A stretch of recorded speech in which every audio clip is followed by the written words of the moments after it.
भक्तों की वंदना करते हैं और सबसे अंत में श्री सीता जी और भगवान राम की वंदना करते हैं। तो श्री सीता जी की वंदना करते हुए जो उन्होंने पंक्तियां लिखी, उनका सरल सा अर्थ है, जो महाराज श्री जनक की पुत्री है, जगत जननी है और करुणा निधान श्री राम की अतिशय प्रिया है, उन श्री सीता जी के चरण कमलों की मैं वंदना करता हूं,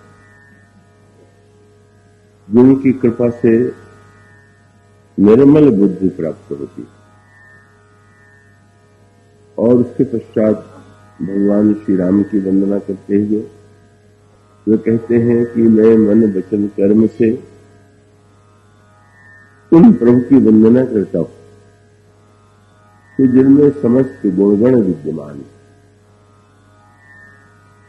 और वे प्रभु धनुष बाण धारण करते हुए भक्तों की विपत्ति का हरण करते रहते हैं।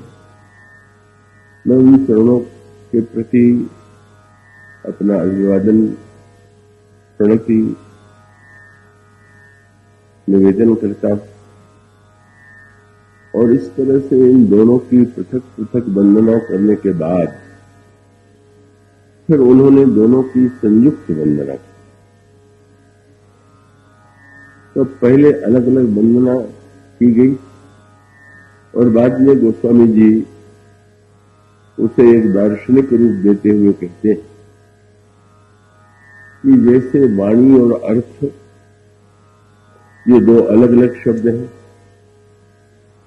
पर व्यक्ति यह जानता है कि वाणी और अर्थ में रंच मात्र कोई भेद नहीं। और इसी प्रकार से जल और वीची, तरंगें जो जल में उठती है उन्हें वीची कहते हैं। तो जल और वीची भले ही शब्द के रूप में भिन्न हो, पर उन दोनों में रंच मात्र कोई भेद नहीं। इस तरह से भिन्न प्रतीत होते हुए भी जो तत्वतः अभिन्न है, उन प्रभु को मैं प्रणाम करता हूं उनके चरणों में, और जिन्हें दीन जन अत्यंत प्रिय। ये जो पंक्ति है का इसमें दार्शनिक तत्व भी है, भावनात्मक पक्ष भी है, और जहां तक चरित्र का संबंध है, चरित्र का तो विस्तृत स्वरूप श्री रामचरितमानस में है ही। तो आइए थोड़ा इसकी पृष्ठभूमि में दृष्टि डालें। इन दोनों शब्दों में जो प्रारंभ में इस पंक्ति में आपको मिलेंगे, उसमें एक विरोधाभास था, और वो विरोधाभास है, प्रारंभ में कहा गया कि वे महाराज श्री जनक की पुत्री, और उसके साथ तुरंत दूसरा शब्द कह दिया गया जो सारे संसार की सृष्टि की जननी। तो एक ओर वो महाराज श्री जनक की पुत्री है और दूसरी ओर वो जगत जननी है।